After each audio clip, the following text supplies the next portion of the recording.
как вы относитесь к тому, что Польша планирует, не планирует, а хочет ввести на территорию Украины военный контингент миротворческий от НАТО? Вы за, поддерживаете или против?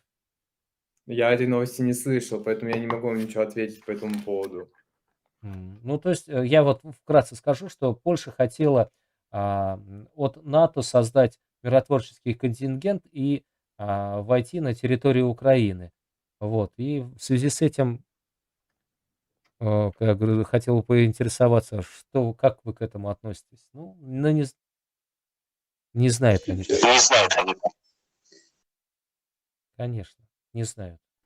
Прям совсем не знают. Рафик ни в чем не виноватый. Здорово. Привет.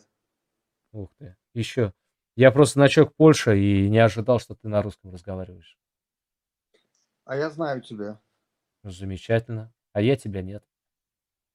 Мгм. Можем поговорить, я редко захожу. Понятно. Ну, коль ты меня знаешь, значит, ну давай лишний раз. Меня зовут Евгений, я из города Астрахань, а ты? Меня зовут Дима, я из Беларуси. Ага, вон она чё. Ну, волею судеб сейчас ты в Польше. Вот тогда вот предыдущий собеседник слетел с вопроса. У тебя, скажи, в Польше обсуждается то, что президент Польши предложил ввести контингент миротворческий от НАТО на территорию Украины? Обсуждается эта тема, нет? А, ну, обсуждается. Ну, как бы... Ну, я слышу, я с поляками общаюсь. Даже не знаю, как это сказать. Ну, вроде как большинство против. Вот из тех, с кем ты общался, это большинство против, да? Ну, большинство против, ну, потому что, как бы, ну, по крайней мере, я в основном общаюсь с поляками, которые консервативные по взглядам. Так вот, консервативные поляки, они против. А как они это объясняют? Можешь рассказать?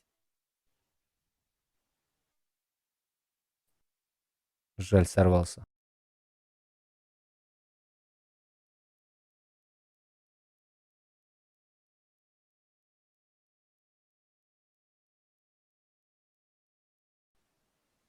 Да, и как наши О, военные относятся привет к услышанному? опять. Ага, здравствуй, сорвалось. Да-да-да. Слушай, а можно вопрос задать? Да. Просто понимаешь, я очень замкнутый человек, я редко выхожу на общение, но у меня есть вопрос, я постоянно тебя смотрю. Вопрос можно, да? Да, конечно. Я все согласен с твоей позицией, я, ну, разделяю твое мнение, хотя я белорус, но как бы по национальности я русский. У меня только сомнения по поводу вот этих вот доказательств. Как можно доказать, кто стрелял по гражданским объектам? В смысле, потому что, ну, как бы, я не знаю, как по мне, это нереальная задача, как доказать 100%, кто выпустил ракету в жилой дом. Ну, я утрирую, конечно. Ну, согласен. С одной стороны, есть такая старая поговорка: ищи первый тому, кому это выгодно. Это первое. Второе. Даже, по-моему, то ли Нью-Йорк Таймс, то ли Вашингтон Пост написали, что вот буквально неделю, может быть, 2 назад написали о том, что украинские военные пользуются гражданскими и мирными объектами для того, чтобы наносить удары, и прикрываются гражданскими объектами. Это еще раз одно подтверждение. Во-вторых, качество оружия и наведения все-таки у России более новое оружие, более точное, да, и вот мы прекрасно знаем применение кинжалов, да, и другой техники. Та же самая точка У по сравнению с Искандером — это две большие разницы. А, Да, я не спорю, с одной стороны, наши могли бы применить точку У, да, по нанесению, но в данном случае России это невыгодно, потому что России крайне нужна лояльность местного населения. Вот теперь самая главная точка зрения России: категорически, вот просто категорически нужна лояльность местного населения. Вот. А при диверсиях, таких вот диверсиях, которые делает Украина, этой лояльности очень трудно добиться. Вот. Даже если население понимает, все равно оно будет опасаться, да, вот, и открыто помогать не будет. А это уже является большой проблемой для российских военных.